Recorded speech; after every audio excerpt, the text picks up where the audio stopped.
disposición en la web, la gente las ve después, nos hace preguntas, nos hace consultas. Así que pensamos seguir intensamente este ciclo con una regularidad semanal o de cada 10 días. La próxima semana vamos a tener la contribución de la licenciada Marianela Pavicic, que es diseñador industrial y que va a dar una charla también sobre un diseño propio que ha hecho de un moblaje para jóvenes y niños con discapacidad. Y posteriormente vamos a tomar otros temas de gente representativa de otras universidades, de otros museos y de temas diversos. Así que esperamos que sea un servicio para la comunidad interesante. Después también, por las dudas, por si, como se dice, el público siempre se renueva, por las dudas les queremos comentar que tenemos en forma activa la comunicación con nuestro público, a pesar de la no presencialidad en el museo, con distintas actividades. Tenemos una sección que se llama ¿Sabías qué?, donde damos informaciones muy breves y muy animadas sobre temas de ciencia y de tecnología. Tenemos el desarrollo de talleres pedagógicos, de robótica, de impresión 3D, de tantos otros temas. Un área que se llama ludoteca, donde hacemos juegos de invención y de creatividad. Otra área que es haciendo ciencia y tecnología en casa, donde nuestros técnicos, nuestros docentes del equipo del CICIT Abremate hacen pequeñas demostraciones, pequeñas en el sentido de breves, pero muy útiles demostraciones de cómo resolver problemas de ciencia y de tecnología desde la casa, en casa y con materiales de nuestra casa. En realidad, a veces de lo difícil, de lo, digamos, de lo inusual, como puede ser una situación crítica como la de la pandemia, esas situaciones dan oportunidad para el desarrollo creativo, ¿no, Cecilia? Que vos también trabajás en eso. Y fíjate que nuestros técnicos, 4 técnicos que tenemos en el CICIT Abremate, todo el tiempo trabajan con materiales que están en el museo. Hoy en día lo hacen con materiales que están en su casa. Y esto nos da mucho, mucho orgullo, ¿no? Para ayudar a la gente a que también haga un desarrollo creativo desde lo que se tiene en la vida cotidiana. Así que esa era un poco la información del panorama general que tenemos. De modo que me parece que ya es momento de darle la palabra a Cecilia. Germán, ¿qué opinás? Vale, me parece bien. Ahí la introducción yo creo que estuvo muy bien y un poco también contarles que tenemos el Instagram de Abremate, donde paralelamente se publican actividades y muchas otras cosas, ¿sí? Los vivos los podemos encontrar en Facebook por ahora, y hay algunas cositas cargadas también en Instagram de vacaciones de invierno, que hicimos unas emisiones ahí un poco distintas a los contenidos que van a encontrar en Facebook, ¿sí? Pero bueno, es Sí, y momento de también, escucharla. discúlpame, es interesante esto que también inauguramos este año, que es las efemérides y las fechas significativas de este país, las recreamos, las mostramos y damos información también a través de ellas a la comunidad. Y no me quiero olvidar de algo interesante. Durante todo el día de hoy, te estamos quitando espacio, Cecilia, pero después te damos más tiempo. No hay problema. No, es que hoy fue un día muy lindo. Hay público que nos sigue fielmente, así que seguramente lo vieron y se enteraron, pero hay otros que no. Tratamos de que cada mes tenga un perfil, un significado sociocultural y emocional. Entonces el mes pasado se lo dedicamos a la infancia, el mes de la niñez. Este mes se lo dedicamos a la familia. Entonces, como lo hacemos siempre al final del mes, producimos saludos, actividades de festejo de este perfil. Así que quiero aprovechar para saludar a la familia argentina, a todos los que nos siguen y el valor de lo que significa construir una familia, ya que acabamos de pasar por el día que antes se llamaba de la madre, ahora es de la familia, ¿verdad? Así que un saludo muy grande y espero que hayan disfrutado todas las actividades que hicimos en el día de hoy en distintos horarios y que, como dice Germán, van a quedar siempre a disposición de que la gente pueda verlas en cualquier momento. Bueno, vamos con Cecilia. Cecilia, bueno, finalmente, ¿cómo estás? Todo muy bien, todo muy bien. Bueno, ahí estuvimos hablando un poco de Chequeado, ¿no? De esta ONG que tiene una función, un rol muy particular, ¿no? Sobre todo en este periodo que estamos viviendo de pandemia. ¿Querés contarnos un poco de qué trata la organización? ¿Qué servicios brinda? ¿Cuántos años tiene? Les cuento, Chequeado nació hace 10 años exactamente, este mes cumplimos 10 años. Fue la primera organización de fact-checking en América Latina. Fact-checking es una técnica de periodismo de datos donde la idea era promover y proporcionar a todo el público y a quien nos lee a través de datos, ¿sí? Más información y información que tengan que ver con diversas fuentes. Hoy en día estamos muy abocados a lo que es la desinformación, si bien a combatir la desinformación, si bien es algo que existe desde hace mucho tiempo. En este contexto de pandemia, esto hizo que obviamente hubo mucho más contenido desinformante circulando, y además que empezamos a informarnos mucho más por redes, y eso hace que la viralización de muchos de los contenidos desinformantes sean mucho mayor, ¿no? Entonces,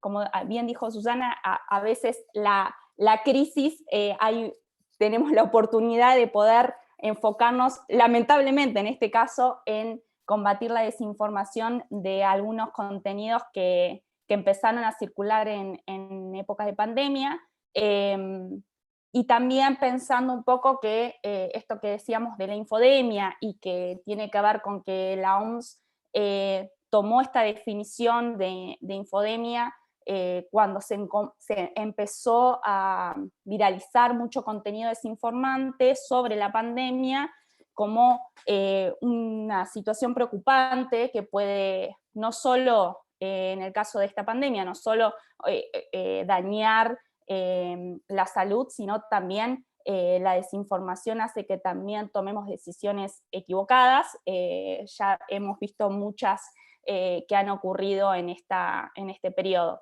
Así que Chequeado hace ya 10 años que estamos en Argentina, y estamos, yo pertenezco al área de educación, donde lo principal que hacemos, si bien nos enfocamos en la educación o en la formación y capacitación de periodistas, también lo hacemos con adolescentes, y en este periodo también tomamos algunas actividades y empezamos a promover también y ayudar a los docentes, que sabemos que es un tema que nos toca. Yo como docente me pasa a mí también, de poder desarrollar estas habilidades en nuestros estudiantes y nosotros como docentes también, ¿no?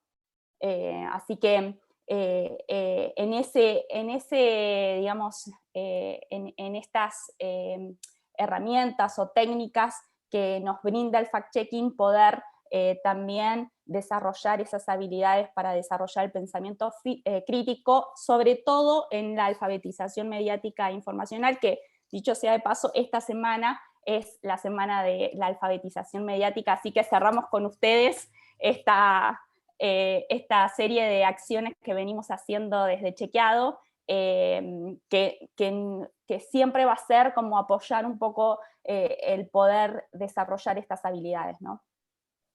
Cecilia, Perdón, sí. No, quería preguntarle a Cecilia si podía aclarar qué tomamos como desinformación y qué tomamos como una información. Digo, ¿no? Ahí es una problemática que sobre todo en los adolescentes, ¿no? en el manejo en redes y demás, es muy fácil divulgar mensajes, divulgar informaciones, ¿no? ¿Qué parámetros podemos tomar nosotros para decir esto es una desinformación? En general, la desinformación es un fenómeno muy complejo, ¿no? Mezcla, muchas veces en un mismo contenido puede haber cosas ciertas y cosas que no son tan ciertas. O muchas veces se mezclan, por ejemplo, vamos a ejemplos concretos, imágenes o fotografías que están, no sé, de una marcha, de una protesta o de un incendio, ¿sí? Que están sacadas de contexto. Esto quiere decir, no es lo que se está informando del hecho que se está divulgando, es de otro hecho o de periodos o momentos del pasado, ¿no? Y eso también es desinformar. Y muchas veces no paramos y nos preguntamos como ciudadanos cuando nos toca recibir algún contenido de estos, pararnos y preguntarnos, ¿no? A ver, ¿esto de dónde sale? ¿Puedo googlear, puedo ver, puedo tener algunas técnicas para poder verificar si eso que me llegó es verdadero, falso, si está hablando sobre lo que me está llegando, sobre la información que me quieren comunicar? Ese tipo de habilidad, ¿sí? Y de empezar a poder ponernos esos anteojos de ver ciertos contenidos, lo hace y lo tenemos que entrenar, ¿no? Y lo tenemos que empezar a implementar en cada uno de los contenidos que vemos. Una de las cosas más importantes de un contenido que nos llega es ver si el título es llamativo, si en general están en mayúsculas, ¿sí? Si dice algún nombre propio esa información, muchas veces es si es texto escrito, si dice un nombre propio, bueno, googlear ese nombre propio. Las fotos se puede hacer lo que se llama búsqueda inversa de imágenes, que es vos tomás la foto que te llega, ¿sí? Y la buscas en Google a través de la búsqueda inversa, y eso hace que puedas ver si esa imagen, esa fotografía ya fue usada otras veces en otro contexto. Entonces, muchas veces esto sucede que están divulgando una foto que no es del periodo actual, o es de otro contexto, o de otra cosa. Y eso es desinformar. Y hay gente que sí arma desinformación, sí arma contenidos para hacer por algún interés en particular, y otros que quizás por ignorancia compartimos desinformación porque no esperamos a ver, o sea, no nos preguntamos cuando nos llega ese contenido desinformante si es de dónde viene. La otra pregunta es, ¿cuál es la fuente? ¿Sí? Muchas veces, no sé si les ha pasado, pero en los grupos de WhatsApp y de grupos familiares mucho más, nos llegan, ¿no?, reenvíos. Bueno, si nos llega un reenviado, estemos alerta, digo, porque quizás esos reenvíos de grupos no están del todo chequeados esa información.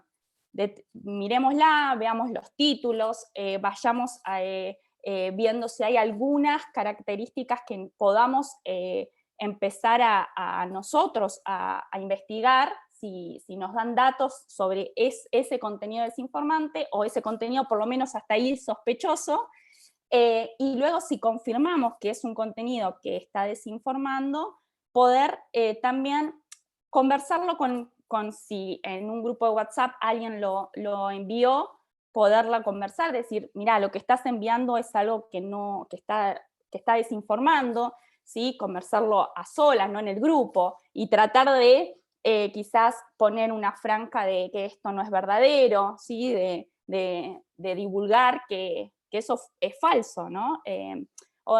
Les contaba un poco también que lo que sucedió también en esta pandemia fue que muchos de los contenidos que se divulgaban tenían que ver con el daño a la vida, ¿sí? El riesgo que puede ocasionar si te digo que con esto se cura, ¿no? Ya vimos que hubo una muerte de un chiquito en el sur. Digo, hay mucho de preocupación cuando se desinforma, porque uno puede tomar decisiones que pueden ser verdaderamente equivocadas y puede dañar su propia vida o la vida de sus seres queridos. Entonces es muy importante que empecemos a tomar estas herramientas e incorporarlas cuando leemos y cuando tenemos un contenido que nos llega y no sabemos de dónde es, ¿no? ¿Me Sí, permitís, Germán? sí. Voy a hacer, es fantástico todo lo que has planteado y me surgen cantidad de preguntas y de comentarios. Esto último que haces, ¿no? De referencia a que de golpe sale una información que es claramente falsa, de que se encontró en tal lugar el remedio salvador, ni siquiera una vacuna, sino el remedio salvador del coronavirus. Tenemos un ejemplo claro en un país latinoamericano, mejor no hace falta detallar, pero sabemos claramente cuando de golpe aparece una información de ese tipo.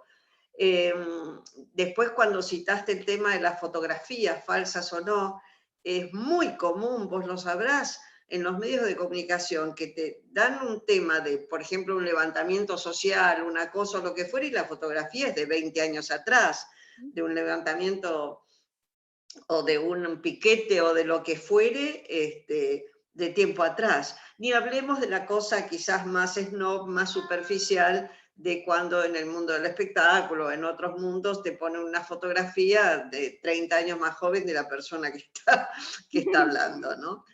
Y por último, esto que decís me interesa muchísimo, de ahora que tenemos con el WhatsApp y demás, todos los días nos llegan cosas y vemos o videos o escritos, y a mí me llama la atención, en general con el grupo con el que yo me manejo, siempre tenemos el cuidado de decir, mando tal cosa, pero no lo tengo chequeado justamente, no tengo confirmado que sea real. Pero otras veces me han llamado la atención videos de gente hablando y con cosas muy interesantes, muy serias, pero que no aparece el nombre de la persona, ni la fuente. Por eso vos aludiste a todas esas situaciones muy claramente y que se dan día a día, ¿no?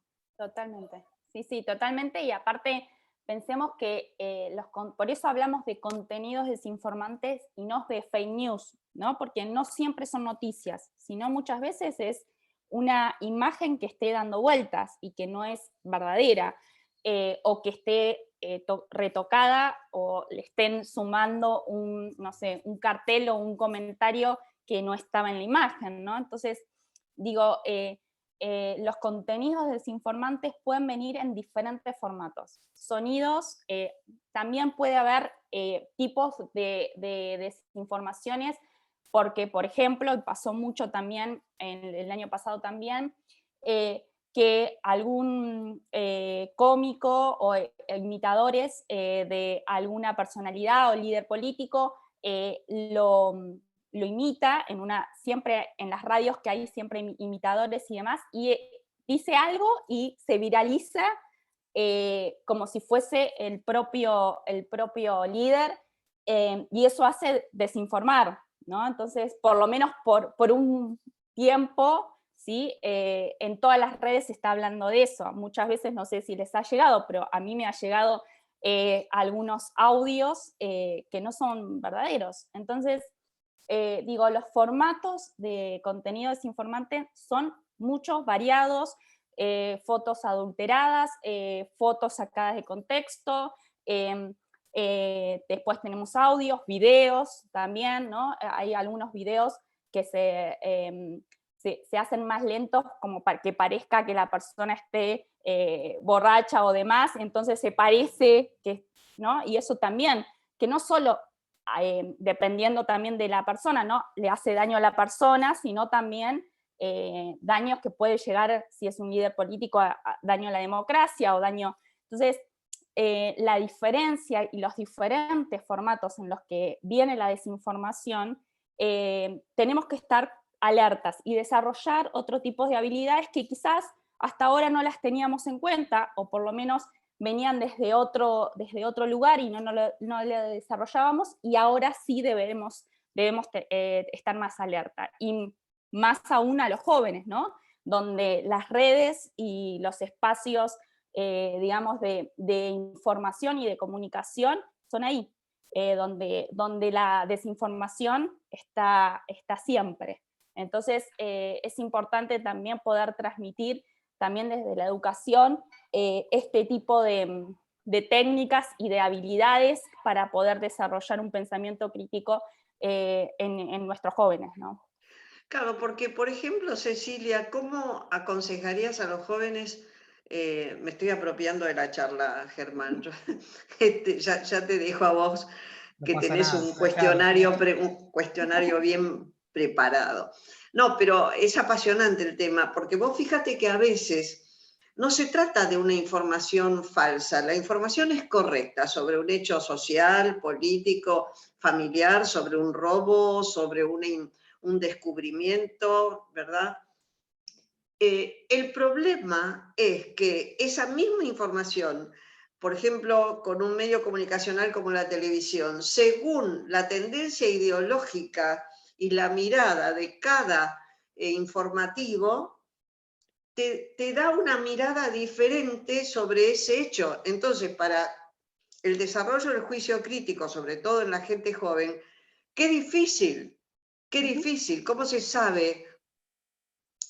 No sé si cuál es la verdad, pero digamos, cuál de la manera de informarlo está más cerca de lo cierto, de lo real, ¿no? Sí, un poco esto que en Chequeado hacemos es brindarles a todos los datos que encontramos sobre ese contenido falso o ese contenido desinformante, ¿no?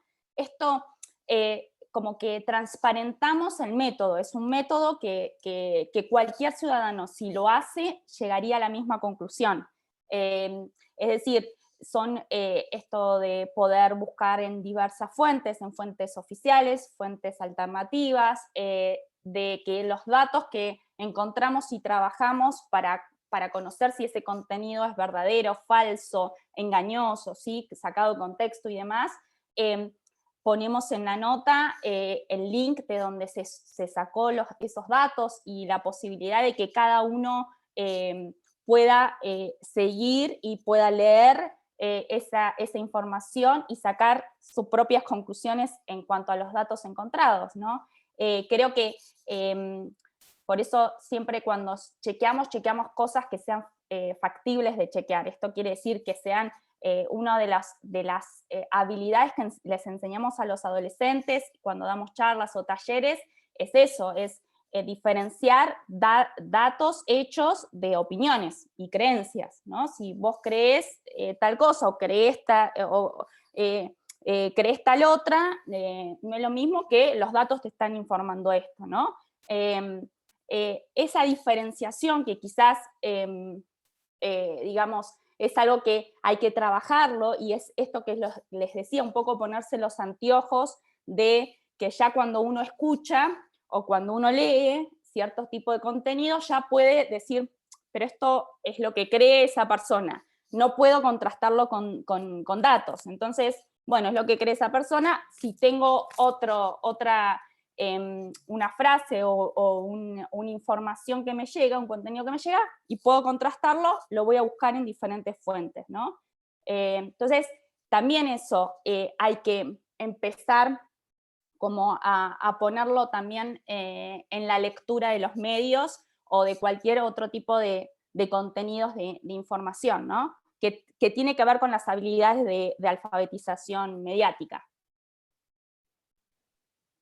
Bueno, me parece ahí súper interesante, Susi, lo que nos trae un poco Cecilia, ¿no? Yo pensaba el tema, ¿no?, de la responsabilidad que antes por ahí caía en un medio de comunicación, ¿no? La radio, la tele y demás, y hoy la responsabilidad la tiene cada ciudadano, ¿no? Esta facilidad que brindó las redes sociales, la posibilidad de hacer una transmisión en vivo, como estamos haciendo nosotros ahora, por cualquiera de las redes, va a depender de la responsabilidad de cada uno, de lo que se divulga, ¿no? Y que pasa a convertirse en una desinformación, ¿no? Y me resultó interesante hace un ratito Cecilia, hablaste de que el término infodemia es un término que generó la Organización Mundial de la Salud, ¿no? Que por ahí uno piensa que está concentrada específicamente en las temáticas de políticas públicas de salud, y en este sentido se han concentrado en una problemática comunicacional, ¿no? ¿Querés hablarnos un poquito de dónde surgió el término infodemia? Si bien la pandemia del COVID, digamos, es la primera que convive con una infodemia. Infodemia fue definida por la OMS como la sobreabundancia de contenidos informativos, que pueden ser engañosos o falsos, y muchos de los cuales ponen en riesgo la salud, ¿no? Esa es la definición de la OMS. Si bien convivimos con desinformación hace mucho tiempo, digamos, la desinformación existió hace mucho, lo que sucede en la pandemia es que esta sobreabundancia de contenidos informativos que pueden llegar a ser falsos o engañosos corre riesgo de la salud, y por eso la OMS pone alerta a esto como no solo tenemos la pandemia, el coronavirus, sino también tenemos la infodemia en paralelo, donde si bien ya ocurrió otro momento de pandemia, no tan lejano en el tiempo como fue la gripe A, por ejemplo, y si bien existían algunas redes sociales, Twitter, Facebook, YouTube, en ese momento, 2009-2010, hoy nos informamos a través de las redes. O sea, hoy el consumo de información a través de las redes es mucho mayor, y por esto hace que aumente notablemente ese consumo a nivel mundial. Y más cuando estamos hablando de un tema que atraviesa fronteras. En este caso, si ustedes ven en la página de chequeado.com/coronavirus, van a poder ver también un repositorio en donde se ve algunas desinformaciones que sucedieron en otros países del mundo, que son iguales a las que sucedieron acá muchas veces, ¿no? Porque es algo que nos está afectando a todos, ¿no? Y también porque algo que es importante decir, que cuando uno comparte una desinformación o un contenido desinformante, también tiene que ver y está en cuenta nuestras emociones, ¿no? Generalmente tiene que ver porque uno no quiere que le pase algo no sé, a su abuela, o no quiere que le pase algo a... Si hay una información que me está diciendo que se va a salvar algo, o que hay que, no sé, todos tenemos que tener determinados barbijos, y salen todos a comprar ese determinado barbijo, hace que también digamos, algo de nuestras emociones nos ponen en alarma porque queremos ayudar, porque queremos, muchas veces por eso la desinformación sucede, por ignorancia, no solo es por maldad o por hacerle daño al otro, ¿no? Entonces, esto hace que la OMS lo ponga, digamos, como una de las definiciones en esta pandemia que tenemos que también tener alerta, combatir con esa infodemia, ¿no? Yo creo que históricamente, esto habría que chequearlo, lo digo, pero habría que chequearlo. Históricamente es la primera vez que se pone en juego salud e información, ¿no? Este binomio de estos dos elementos. Hace años que se habla de la sociedad de la información, pero hoy estamos relacionándolo con un punto crítico, ¿no? Que es la salud a nivel mundial, ¿no? Uh-huh. Y en ese sentido, yo quería preguntarte, para los que somos docentes, para los que nos encargamos de estar frente a estudiantes y demás, ¿qué herramientas existen o qué métodos podemos implementar para llevarlo al aula, ¿no? Llevarlo a los contenidos? Por ahí los que trabajamos en investigación conocemos el viejo método científico, ¿no? El método que se llamó para fijar creencias, ¿no? Un método basado también en datos, un método donde la información tenía que estar válida. Acá es otro método que se puede aplicar más fácilmente. Contanos un poquito de estas herramientas. principalmente cuando nos llega un contenido, ¿sí?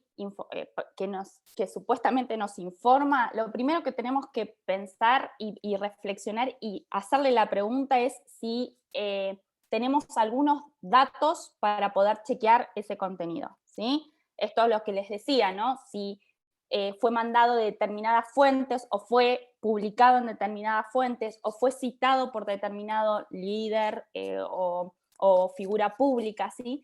O sea, eso es súper importante, buscar siempre la fuente, ¿sí? Si es confiable, si no es confiable, ¿sí? Esto que parece que quizás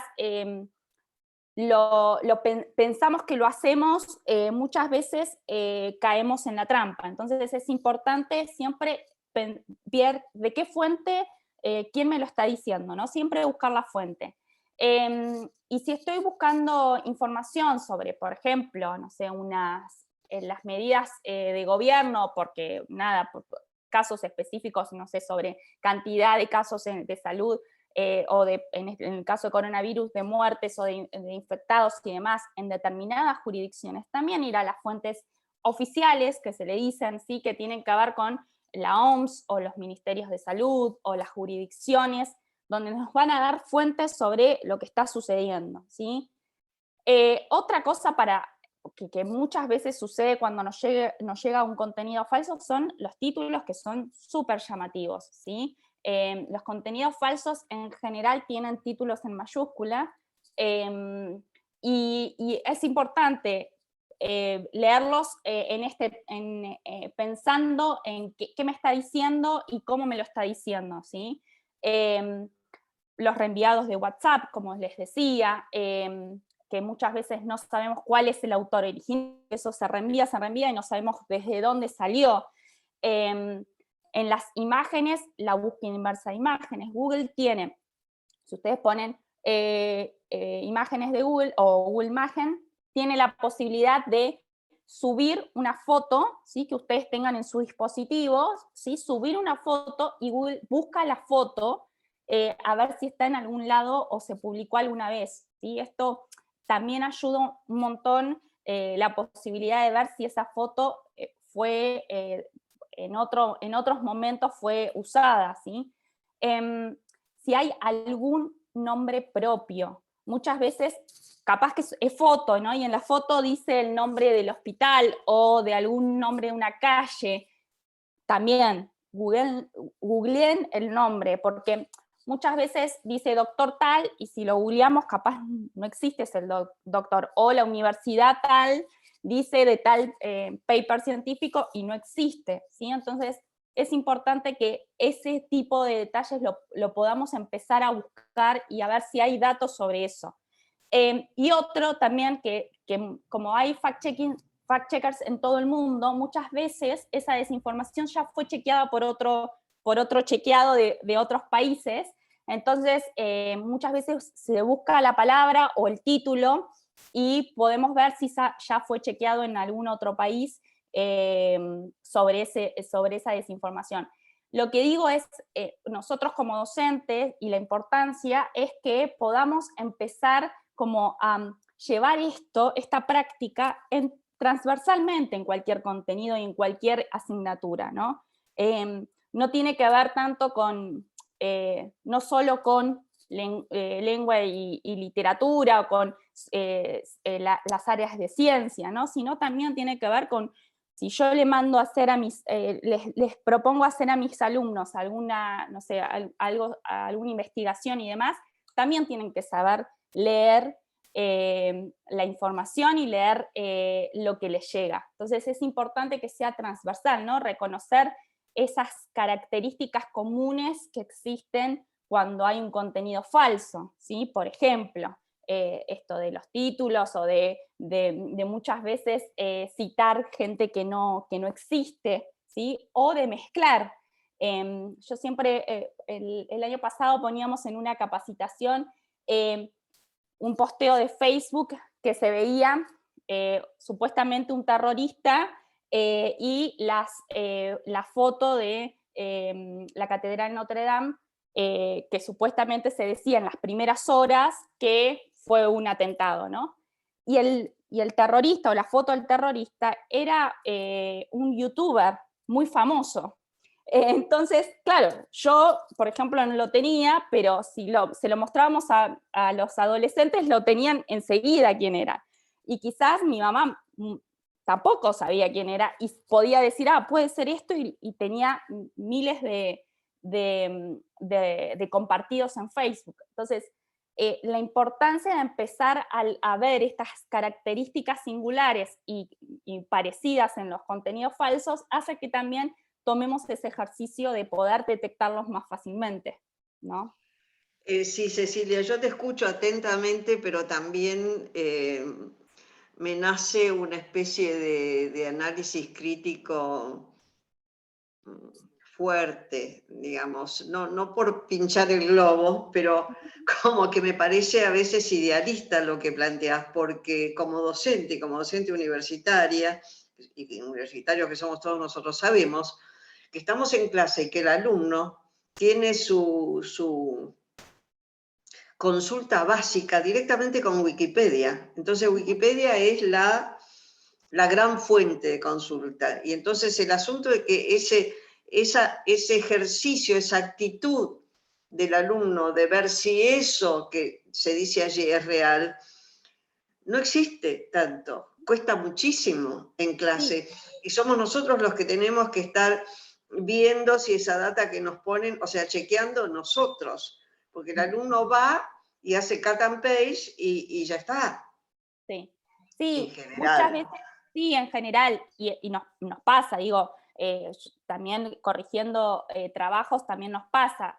También hay cuestiones donde los estudiantes muchas veces, digo, no todo el mundo sabe también que, por ejemplo, en Wikipedia, abajo del artículo existen las fuentes en donde, de los cuales se sacó la información para escribir ese artículo, ¿no? Entonces, la lectura también de ese tipo de espacios colaborativos también es importante, digamos, transparentar, ¿no? Como la lectura de un chequeo, digo, ahí tienen la posibilidad de ir a la fuente directa, lo mismo que en un chequeo, la fuente no es chequeado, la fuente es el link del dato que te estamos mostrando en ese chequeo, ¿sí? Esa es la fuente, digamos, pero es verdad, es una...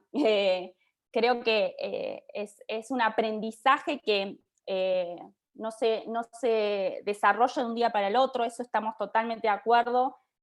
Por eso cada vez empezamos como muy más temprano, ¿no? También, esto lo hablábamos con vos, Susana, que muchos adolescentes ya tienen la posibilidad de votar muy tempranamente, y también eso es importante que puedan tener una lectura crítica de la información, ¿no?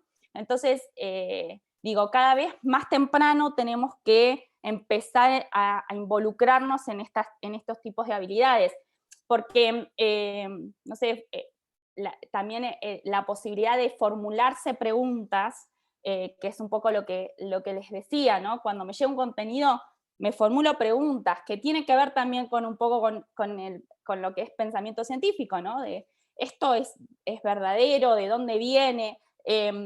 ¿Hay algo que me suena de esto que necesito saber más, profundizar más, ¿no? Identificar también los sesgos que hay que puede haber en esa nota o en esa información, ¿no? Hay diferentes cosas que uno tiene que empezar como a desarrollar desde cada vez más chiquitos, digamos, ¿no? Claro, porque volviendo al tema de los adolescentes y el estimularlos y ayudarlos, y como te preguntaba Germán, darles herramientas concretas para que desarrollen el juicio crítico, te encontrás con que en general, y recordarás en la adolescencia que hemos pasado todos nosotros, lo hemos hecho, lo que prevalece es la opinión, y la opinión subjetiva. El adolescente, el joven, el niño desde los 11, 12 años en adelante, ya comienza a opinar, a tener su juicio crítico de las cosas, y quizás todavía rechaza un poco el decir, bueno, esta puede ser mi posición subjetiva, mi opinión, pero vamos a ver cuál es lo objetivo y lo real de algo. Con el adolescente, en general, yo me encuentro como madre, abuela y como profesora, como docente, me encuentro con que en general el adolescente tiene una actitud crítica, digamos, de descreer de todo, ¿no? Una actitud un tanto escéptica, lo cual eso es muy bueno porque permite rever lo que se ve, no se come cualquier cosa, descree. Pero luego le adiciona que frente al descreer, opina. Entonces yo creo, esto no sé si es así, no es así, yo creo tal cosa.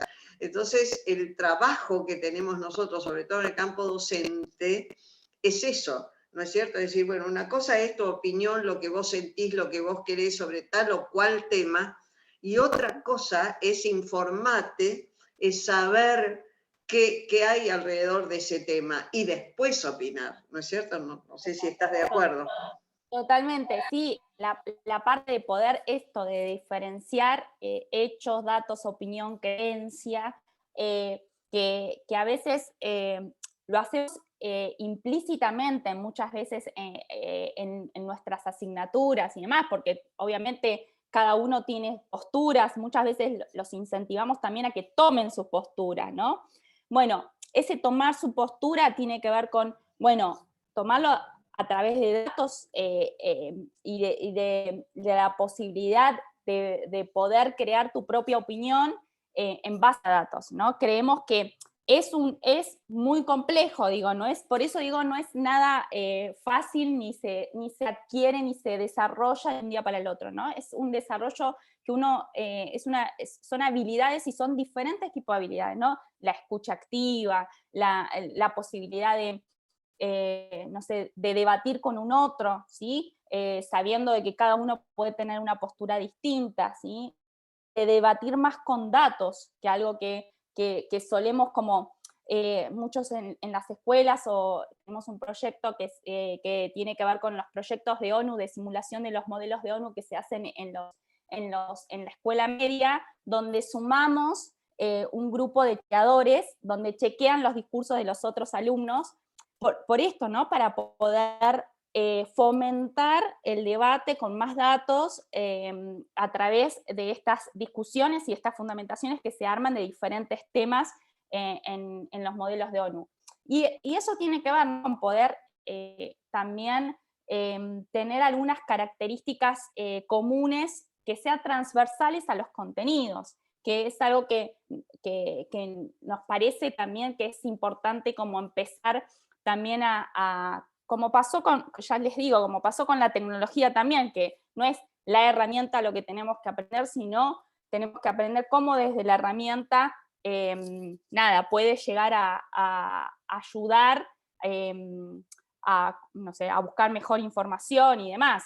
Entonces, la idea es poder tener un poco más de herramientas, no solo nosotros como docentes, sino también poder enseñarles y transmitirles a los alumnos, ¿no? Ahí voy a hacer un comentario etario referido a mi edad.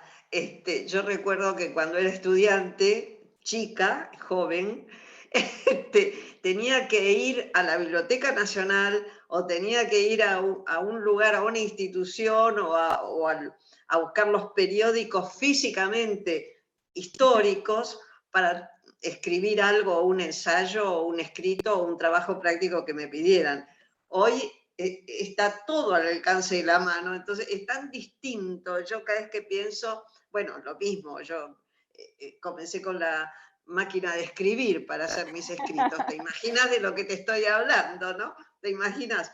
Pero quiero decir que eso trae como contrapartida también que el no esfuerzo físico de tener que ir a un lugar, de pasarte horas en una biblioteca y consultando libros y lo que fuere, al tener a través de la tecnología tanta facilidad para el acceso a la información, tal vez vos en tu trabajo y en la ONG de ustedes lo verán a diario, que hay como una mayor facilidad para la noticia falsa, la información falsa, ¿no es cierto? Porque la facilidad y la rapidez de la información hace que vos consultás, listo, ya está solucionado y me quedo con eso, tal vez, ¿no? No sé. Sí, Bueno, se sí, está también es... sumando, perdón, ahí se está sumando mucha gente en Facebook. Quería recordar que estamos hablando con la licenciada Cecilia Vázquez del equipo de educación de Chequeado. ¿Sí? Ahí los que se están incorporando a la transmisión. Cecilia, sí, ¿nos querías contar algo? Bienvenidos todos, ¿eh? Porque es muy interesante lo que nos trae Cecilia hoy, muy interesante. Después de la charla vamos a dejar un espacio, como lo venimos haciendo, para que hagan preguntas. Lo hacen a través de los comentarios en el vivo y nosotros los vamos a ir leyendo en la medida que se pueda, en los tiempos de Cecilia, para ir respondiendo. Germán, vos Sí. en el cuestionario que preparaste pusiste una pregunta interesante que Cecilia lo tomó, pero me gustaría indagar un poco más sobre qué es la desinformación. Porque una cosa es la información falsa, y otra cosa es la desinformación, ¿no? Sí, en Claro, ese sentido sí. quería, nosotros estuvimos hablando mucho de Chequeado, ¿no? De esta ONG que hace este gran trabajo.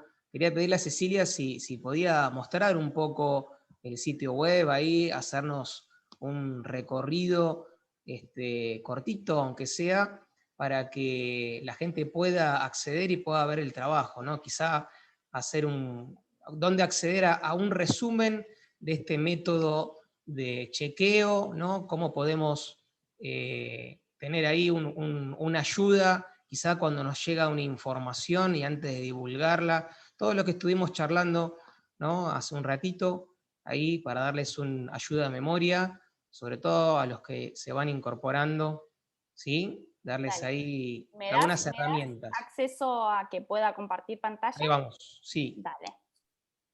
Así les muestro un poco. Está. Genial. Les muestro un poco, esta es nuestra web, digamos, de chequeado.com/educación para los docentes y para nada, el mundo educativo. Creo que les puede venir muy bien. Sí, van a tener acá algunas actividades sobre desinformación y cómo trabajarlos en el aula. Creo que está bueno también que puedan experimentar y adaptarlas, porque son ideas y secuencias didácticas muy concretas que pueden adaptarlas también con cualquier contenido. Así que la tienen también para poder descargar, que la pueden descargar, pueden usarla sin conexión por si necesitan. Y van a encontrar en esta web varios de los recursos que usamos y que les damos, que los ponemos público para todos para que lo puedan bajar. En este caso es la web de educación, ¿sí? chequeado.com/educación, y después tenemos este sitio que armamos, que nos parece que tiene que ver con mucho más actividades bien concretas acerca de la posibilidad de trabajar la infodemia en la escuela, ¿no? Que es un poco lo que vinimos también trabajando durante este año con el tema de pandemia. Esto lo hicimos junto a UNESCO, y van a poder ver ahí, van a tener videos, van a tener también los tipos de desinformación, charlas y demás, que también pueden tomar de ahí lo que necesiten. También nos pueden se pueden comunicar con nosotros dejando ahí su mail, educación@chequeado.com, y nos pueden escribir si necesitan también, y si quieren, que también estamos ofreciendo charlas y talleres también para ello. Y luego tienen en esta página, que es Coronavirus Chequeado, ¿sí? Ahí vamos, que es un poco, esta es la parte de los chequeos de desinformación, ¿sí? Lo que hace el área de redacción. Pueden ver acá un poco algunos chequeos que hicimos, que se hicieron sobre pandemia y sobre coronavirus. Creo que que está bueno también para que puedan trabajarlo con los alumnos. Muchos de esos también los trabajamos en los talleres y en las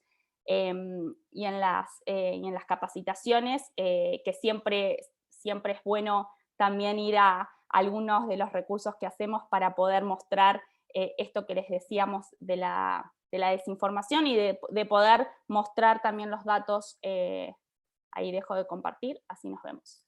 Y de dejar ahí, de compartir los datos, y que puedan también nuestros estudiantes poder ver de dónde salen esos datos, cómo fueron trabajados y demás, para poder empezar a incorporar ciertas habilidades en la alfabetización en datos y en la alfabetización mediática. Bueno, súper interesante todo lo que nos trae Cecilia.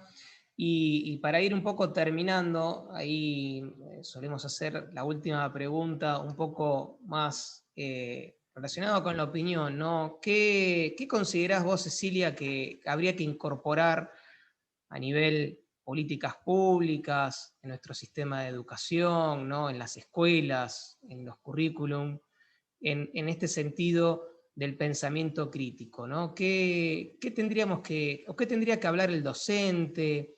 ¿No? ¿Qué herramientas? Las herramientas ya las recorrimos un poco, el método ya hablamos, pero ¿cómo podríamos empezar a construir en este sentido, Cecilia? Yo creo que hay ciertas cosas que hacemos, justamente en un taller que dimos hace un ratito, con docentes, contábamos, y muchas de las cosas que hacemos quizás no las reconocemos como alfabetización mediática, o no le ponemos ese nombre, ¿no? Pero la hacemos, ¿sí? Creo que es un poco también incorporar en los currículum y en las prácticas docentes estas habilidades. Me parece que tienen que ser transversales, y esto a título personal, transversales a las asignaturas o a los contenidos, ¿no? Tiene que ver con habilidades que nos llevamos después para la vida. Para cuando seamos adultos y leamos una información que tiene que ver con poder evaluar la calidad de una fuente de información, poder identificar el contexto que se publicó una imagen o un texto, ¿no? Esto, ¿no? De reconocer también las falacias lógicas más comunes que existen, identificar sesgos cognitivos, todo eso que quizás probablemente muchos de los docentes lo hacemos implícitamente, tiene que estar dentro de la currícula obligatoriamente. Hoy no se puede, salir de lo que sería la escolarización o de la escuela sin tener estas habilidades incorporadas, desarrolladas, entrenadas para el futuro, ¿no? Creo que eso es súper importante. En algún momento, Cecilia, charlamos, vos nos contaste que Chequeado brinda capacitaciones a escuelas, a instituciones y demás. Contanos un poco tu experiencia con chicos, ¿no? Con adolescentes. ¿Se convierten en chequeadores? ¿Les atrae el tema? ¿Cómo es esto, no? Porque por ahí uno habla de las informaciones y uno dice, uy, es un tema aburrido, ¿no? Me llega ¿por qué tengo esta necesidad yo? ¿Por qué tengo que aprender esto, no?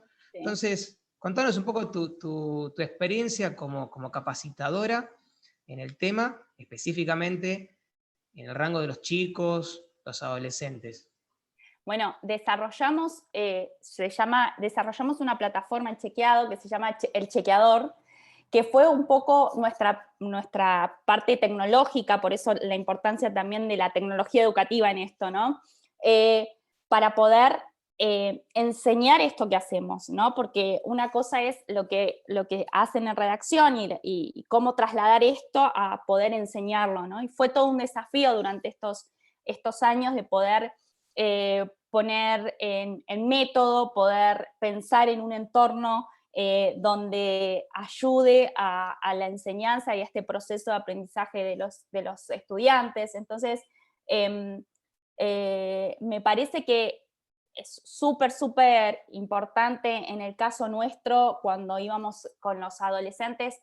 Yo acompañé mucho el proyecto de modelos de ONU que les contaba, se llama Chequeado Más, que lo que hacíamos, este año no se hizo habitualmente porque obviamente era presencial, se hizo de otra manera, se transformó, pero a mí me tocó ir a Salta, a Córdoba, a Santa Fe, ¿sí? Y a trabajar con adolescentes en capacitarlos y formarlos en ser mini chequeadores. Y lo que hacían era muy, muy lindo la experiencia, porque era como meternos en un búnker de prensa y simular que estamos chequeando a sus compañeros quienes estaban diciendo algún modelo de ONU, algún discurso sobre el modelo de ONU que tenía que ver con, no sé, mujeres, que tenía que ver con,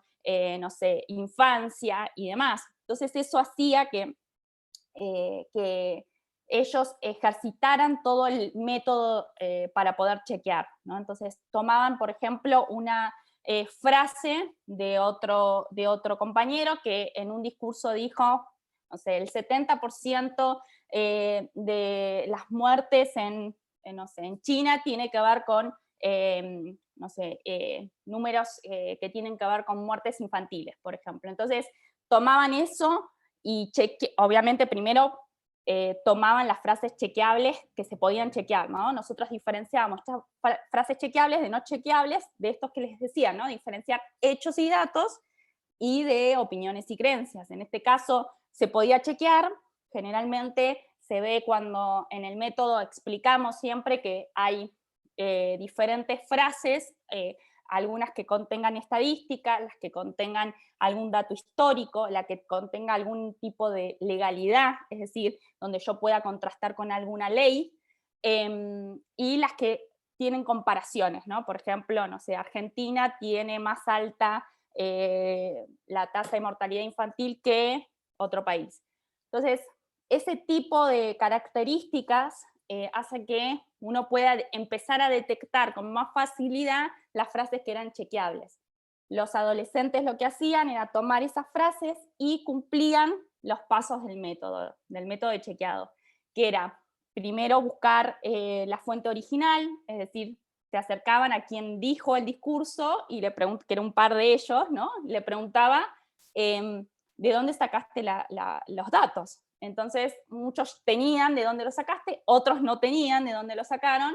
Entonces, eso hacía que, bueno, buscaban en fuentes, en diferentes fuentes oficiales como UNESCO, ¿sí?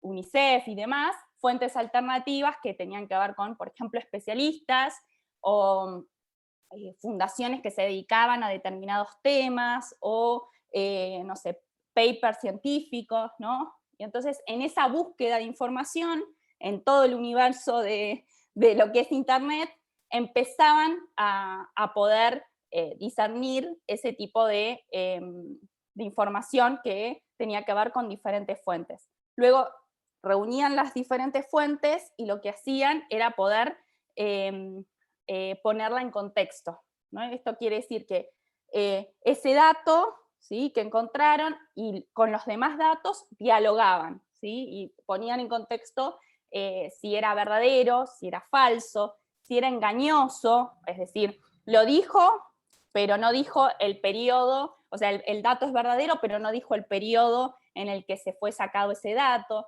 Entonces, todo ese tipo de ejercitación también hacía que los demás, de los modelos de ONU, los demás adolescentes lean, porque eso se colgaba en un blog interno. Entonces los adolescentes terminaban en la jornada de modelo de ONU, iban y miraban a ver si alguien había chequeado su frase o no, ¿no? Y cuántos falsos tenían. Era como una competencia de datos muy interesante lo que se armaba. Y lo bonito de esto es que muchos de los chequeadores que un año fueron chequeadores, al próximo año que ya se egresaban y demás, eran coordinadores de los nuevos chequeadores. O sea, como que quedaron muchos enganchados con el proyecto y seguían chequeando en los modelos de ONU. Eso hizo que también, la posibilidad de que muchos de los que no conocían quizás los discursos más basados en datos tengan más en cuenta, digamos, cuando armaban sus propios discursos en el juego de modelos de ONU, lo podían ejercer, ¿no? Lo podían tomar. Cecilia, ¿y esa experiencia se hizo solo una vez y cuánto duró? No, se hizo, ya te digo, 4 años. En realidad este año también se iba a hacer, como son modelos de ONU que los organizan otras ONG en diferentes puntos del país. Yo fui mucho a la de Salta, por ejemplo, que eran casi 1000 alumnos, era impresionante la cantidad de estudiantes que había. ¿Y qué edades más o menos? ¿Qué edades? Todos son de secundaria, a nivel medio, y lo que sucedía en esos modelos es que muchos de los que a veces no eran chequeadores querían serlos el año próximo, entonces eso Claro. hacía que también contagiaran a otros para ser chequeadores, que era un rol distinto y que lo incorporamos nosotros en los modelos tradicionales de ONU que existen. Eso es más, esa experiencia después se replicó en Africa Check. Africa Check es como el chequeado en Sudáfrica, y llevaron también y se implementó también una vez allá ese proyecto. Entonces, fue como una manera de entrar, ¿no?, al mundo adolescente, al mundo del debate adolescente, de una manera distinta, que no es tan tradicional porque son solamente los alumnos que están en los modelos, pero que nos ayudaba también a generar este debate y estos datos, ¿no? Y la posibilidad de que estén fundamentados en datos.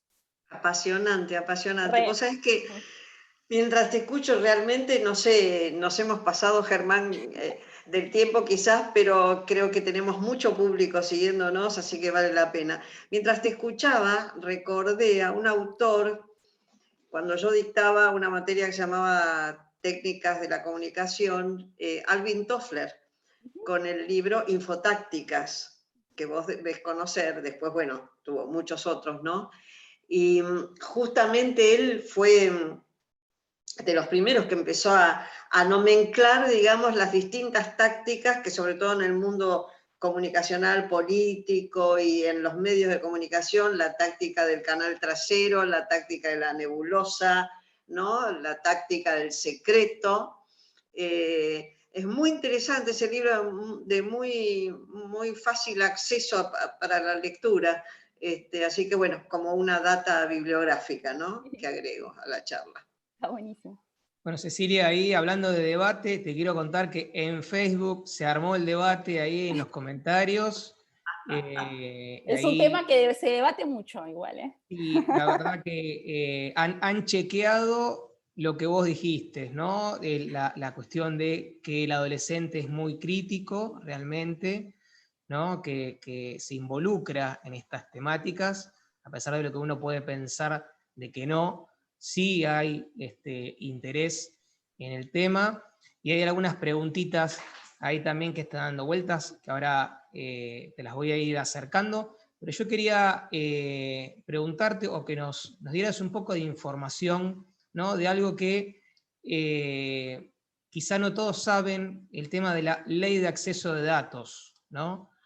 A ver cómo, qué es esto de la ley, dónde uno puede acceder a los datos, ¿no? Porque estuvimos hablando de quizá las fuentes más generales, habituales, ¿no? La búsqueda a través de un motor como Google, pero en nuestro país existe esta ley hace ya un par de años. ¿Querés contarnos un poquito?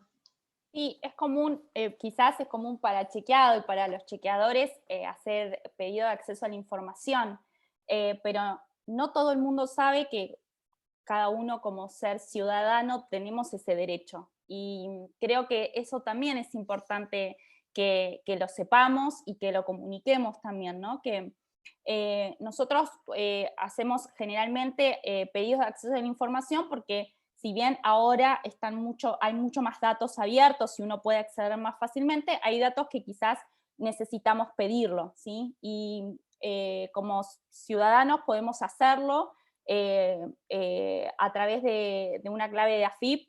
Uno puede hacer el pedido de acceso a determinados datos, a fuentes oficiales, que quizás nos ayude si nosotros queremos investigar sobre algún tema. El otro día di una charla a una cátedra de metodología en investigación y comentaba esto y muchos no lo sabían, como que, no sabía que se podía hacer. Sí, quizás si vos tu tema de investigación es sobre, no sé, evaluación en la educación, digo yo porque soy de educación, ¿no? Pero puede ser salud, puede ser, sí, uno puede hacer el pedido de acceso a la información y esa ley cuentan con que nos tienen que responder en 15 días para poder decirnos si nos dan o si nos dan una prórroga, o sea, necesitan más tiempo para buscar ese dato. Siempre cuando uno se hace el acceso a la información es importante que uno tenga también en cuenta de poner el dato específico que necesitamos, ¿no? Porque muchas veces las bases de datos son tan grandes y quizás el dato que necesitamos exclusivamente no los dan, entonces, o no lo tienen tal cual como lo necesitamos nosotros. Y eso también es otra cosa que un poco en el título de la charla de hoy estaba, ¿no? La alfabetización en datos, ¿sí? No solo es leer datos o leer gráficos, sino trabajar con datos. Es importante saber la metodología en la cual se obtuvo esos datos, ¿sí? Entender cuál fue el periodo también. Entonces, digo, el periodo y su contexto, ¿no? Si es a nivel nacional, si es a nivel jurisdiccional, todo ese tipo de cosas que muchas veces no lo tenemos muy en claro, salvo los que estudian comunicación. Es importante que lo sepamos como cualquier otro ciudadano, ¿no? Que ese derecho está y podemos ejercerlo. Buenísimo, Cecilia. En algún punto podemos decir que la data está, ¿no? Cuando se habla de Big Data, ¿no? Términos que son tan habituales, ¿no? Estamos rodeados de datos, pero en algún punto nosotros tenemos que convertirnos en ese filtro crítico, ¿no? Y en ese sentido hay una pregunta que han hecho ahí en los comentarios que quizá vos nos podés ampliar un poquito. No es, sé que no sos específicamente de una cuestión técnica, pero preguntan, ¿cuánto influyen los algoritmos de las redes sociales en la búsqueda de información? ¿No? Si querés contarnos, a ver si existe alguna vinculación en cuanto al chequeo, los algoritmos, si no la existe. Es un mundo secreto de algoritmos, pero existe, obvio que existe la información y demás. Por eso mucho más tenemos que ejercer estas habilidades críticas, ¿no? Más allá de eso, también existe la posibilidad, por ejemplo en Facebook, que uno puede como usuario de Facebook, si hay algo que detecta que puede llegar a ser falso, ¿sí? Hay una opción, cuando ustedes van a poner compartir, hay opción para poder enviarlo a chequear, ¿sí? Que es algo que no solo lo hacemos, chequeado, lo hace cualquier fact-checker del mundo, o cualquiera puede, fact-checker del mundo puede chequear esa información. Esto es importante también, ¿no? Porque como decíamos, el acceso a la información, hoy el problema no es quizás acceder, sino saber dónde estamos accediendo, quién nos está informando, cuáles son las fuentes que tenemos, ¿sí? Sino es hacer como estas preguntas para poder saber si lo que estamos adquiriendo como información es verdadera o no. Entonces, creo que sí influye un montón. Y tiene que ver con esto, ¿no? Me parece. En el caso de algunas plataformas tienen esta posibilidad de poder chequear y poder, muchas veces ya esas desinformaciones que son virales y que ya fueron chequeadas por algún fact-checker, pueden, cuando vos pones compartir, te dice, esta información es falsa por ¿no? Y te dice qué fact-checker lo hizo y la verificación. Vos podés ir a la verificación, leer la verificación, el chequeo de ese contenido y decidir si compartirlo o no, ¿no? Y creo que eso es algo también importante que quizás no todo el mundo lo sabe, que cuando compartimos algo puede llegar ya a estar verificado y uno puede tener esa opción de leer esa verificación y no compartirla, ¿no? Bueno, estamos en los últimos minutitos de nuestra charla, así que aprovechen ahí a hacer preguntas. Y mientras, bueno, para repasar un poquito, Cecilia, supongamos que me llega un mensaje por WhatsApp, ¿sí? Que me dice, a la vuelta de tu casa están aplicando la vacuna, ¿sí? Para el COVID. ¿Qué tengo que hacer? Recibo esa información, ¿no? Una información importante, ¿sí?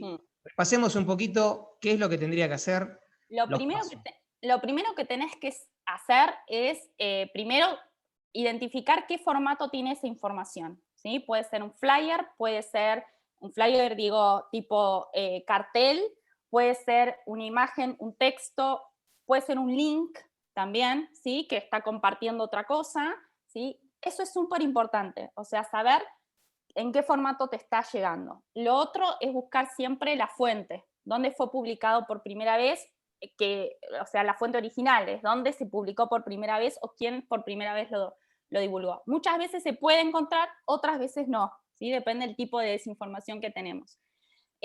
Lo otro es siempre buscar nombres propios o datos que podamos contrastar, ¿sí?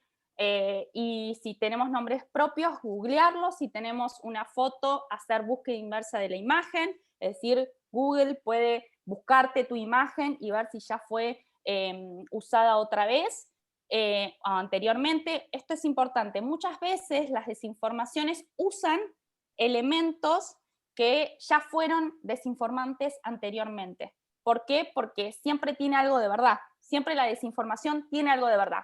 O el nombre del médico, o la foto, o sí, es verdad, pero fuera de contexto, ¿sí? Entonces es importante también que empecemos, por eso hablamos de contenido desinformante. O sea, no vamos a buscar solamente el título, ¿sí? Vamos a buscar el contenido, se ve todo el contenido.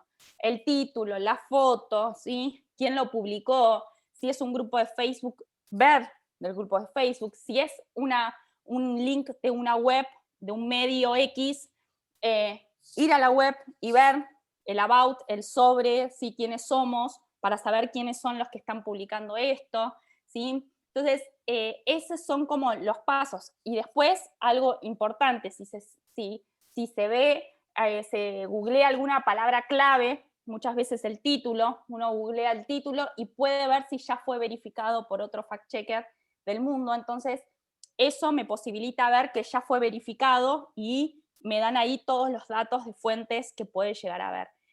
Y si encontramos que esa imagen, que ese link es falso, ¿sí? Pongámosle falso, ¿sí? Tratemos de divulgar que eso es falso, ¿sí? Nunca compartamos el link verdadero o la foto verdadera y decir, por ejemplo, envío a otro grupo de WhatsApp la foto y digo, esto es falso, o el link, y esto es porque le estamos dando más viralidad al contenido falso. Entonces es importante quizás intervenirla y ponerle un falso grande, como les mostré en la página que tenemos, ¿no? Un falso grande, como para que no para que no siga propagándose la viralidad de ese contenido, ¿sí? Entonces son como pequeñas acciones que uno puede hacer ante un contenido desinformante. Y vamos con la última pregunta y ya prometo que te liberamos, Cecilia, que quizás es una pregunta que todos nos hacemos y que todos tenemos la respuesta, ¿no? ¿Cuál es el sentido de las desinformaciones? ¿No? Hace un ratito vos hablaste de una categorización, ¿no? En ese sentido que han hecho chequeado, parte de estudios, un poco de investigaciones, ¿no? ¿Cuál es el sentido de las desinformaciones? ¿Por qué se originan? ¿Qué fines tiene, ¿no? esa información que viaja exactamente por los mismos canales que viajan aquellas informaciones que no son desinformaciones. ¿Querés contarnos un poquito de eso? Sí, en principio las desinformaciones son siempre más virales, digo, los números no los dicen, son más virales que cuando se producen las verificaciones de esas desinformaciones. ¿Por qué? Porque siempre nos tocan algo de lo emocional, y esto es importante también, ¿no? Que nosotros compartimos muchas veces porque queremos proteger a un otro, ¿sí? Muchas veces las desinformaciones tienen que ver con ignorancia, no tienen que ver con hacer daño específicamente. Hay gente que sí, obviamente, el que armó esa desinformación muchas veces quiere, o hay un interés ideológico, político, hay un interés económico, ¿sí? Porque el clic quizás en esa foto o en ese link o en ese, sí, monetiza obviamente ese sitio o esa página, y hay veces que no hay un daño, solamente caemos en la trampa, ¿sí? Solamente digo, y lamentablemente caemos en la trampa y viralizamos algo que no queremos viralizar, o por lo menos que si sabemos que no es verdad, no lo haríamos.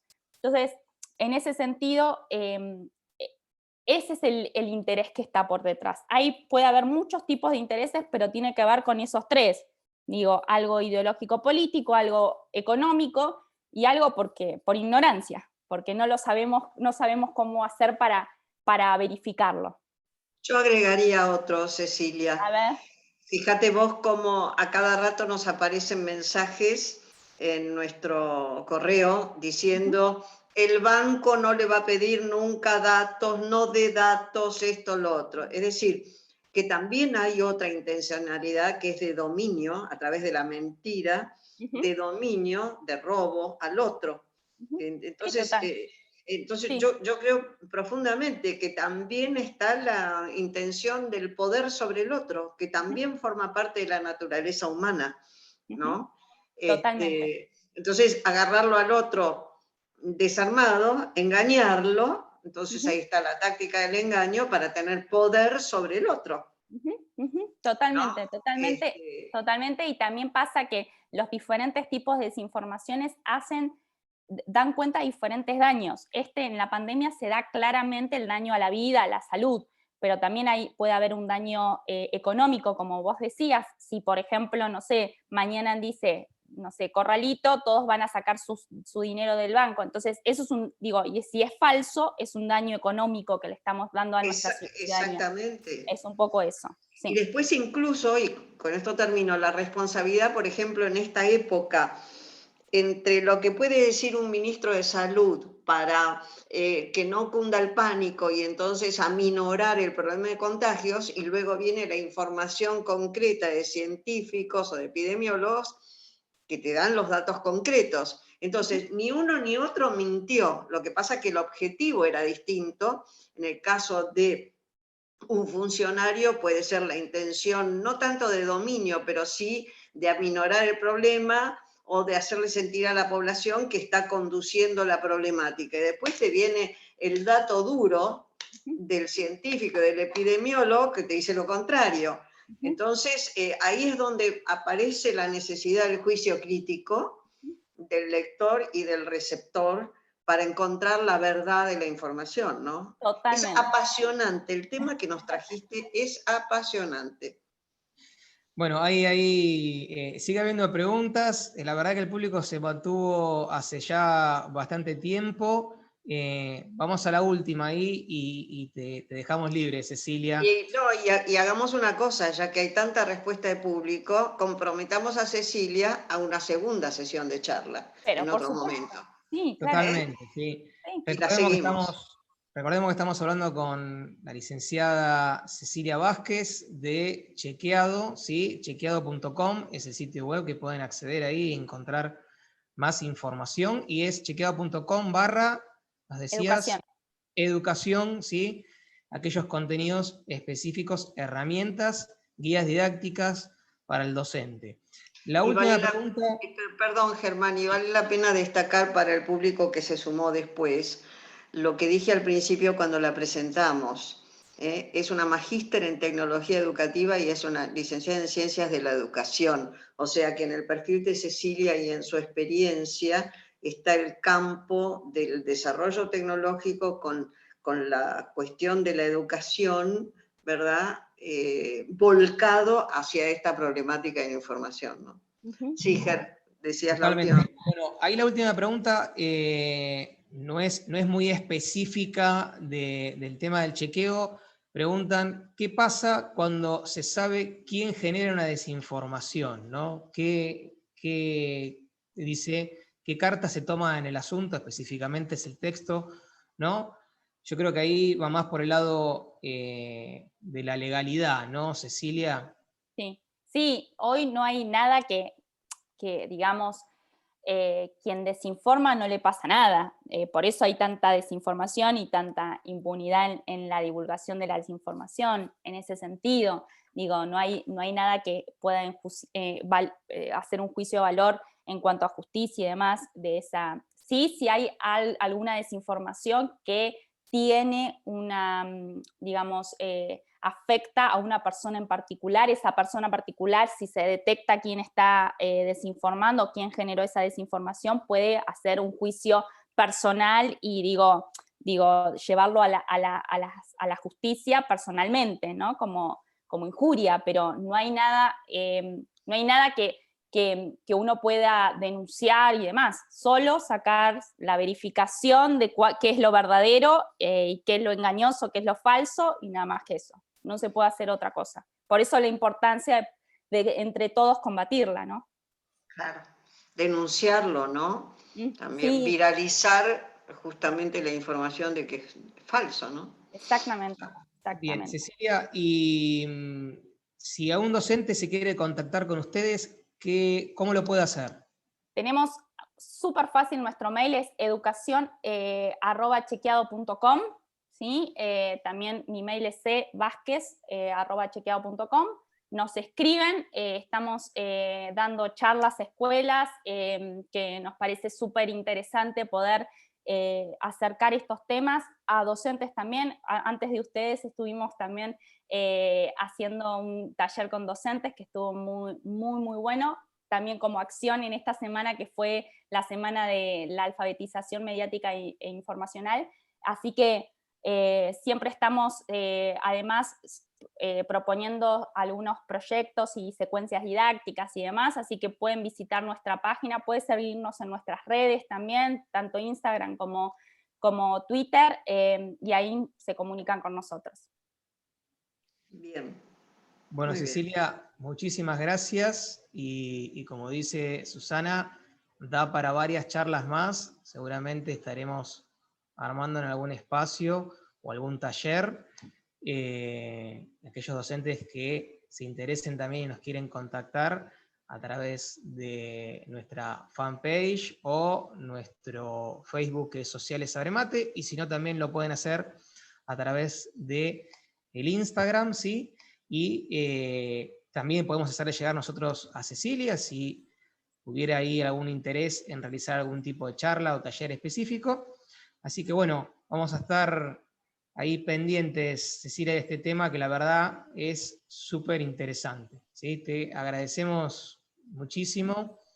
Y bueno, Susi, recordemos al público que vamos a estar hablando en nuestra próxima charla de un producto específico generado por una egresada de nuestra universidad ahí, una mesa, ¿sí? Que ha permitido ahí ¿Querés contar un poquito más, Susi, ahí que adelantaste?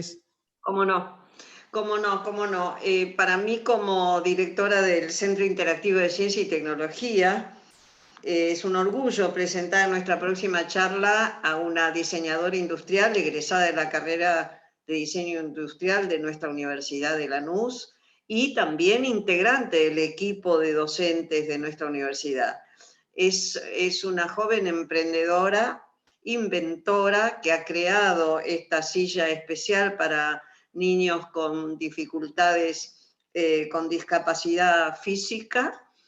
Ha recibido premios y va a estar charlando con nosotros, así que también, no solo ella, sino también otra profesional que la va a acompañar, no tengo en este momento el nombre aquí, pero digamos, tratando además el tema desde un lugar social, desde un lugar de ayuda a la comunidad, a la vida, a la calidad de vida, que la tecnología, desde otro lugar, también nos ofrece en este mundo de la actualidad. Así que Germán y Fiesta, Susana Espinosa saludan y agradecen a Cecilia Vázquez y a nuestro público especialmente muchas gracias por seguirnos. Vamos a estar trabajando intensamente con y para ustedes. Los invitamos a seguirnos ahí a través de Facebook y sobre todo a través de Instagram, que van a ir apareciendo algunas cositas nuevas, ¿sí? Podemos dar ahí algunas informaciones, ¿no, Susi? Van a ir apareciendo algunas cosas sobre videojuegos, ¿sí? Vamos a estar haciendo también algunas críticas y recomendaciones sobre cine, ¿sí? Son todas cosas que iremos publicando a través de nuestras redes, así que ahí aquellos que les interese, síganos a través de Facebook y sobre todo a través de Instagram, ¿sí? Nos estaremos ahí viendo en otro encuentro. Y bueno, ya que estamos, un segundo más entonces, ya que estamos informando de nuestras actividades, hay otra actividad que por ahí no aparece tanto a la vista en pantalla, que está en otro plano, pero que es muy importante, y tenemos un equipo de investigación que está haciendo capacitación a docentes de ciencia y de tecnología en cómo conocer un museo, un centro interactivo y cómo complementar las clases en el aula a través de la visita a un museo, que en esta época va a ser virtual. Tenemos allí una cantidad muy importante de docentes que están siguiendo el curso virtual que están dictando Analía Dávila y Fabián Bognani, también dos expertos en tecnología educativa, que están trabajando con nuestra gente. Así que como ven, público querido, estamos con mucha fuerza, con mucha intensidad y creatividad porque la pandemia no nos va a ganar. Vamos a salir adelante siempre y cuando tengamos el espíritu y la fuerza para querer hacerlo. Y vos, Cecilia, sos además sumamente simpática y muy clara en tus explicaciones. Muchísimas gracias. Gracias, un placer. Gracias un a placer. todos. Nos Chau, estamos chau. viendo.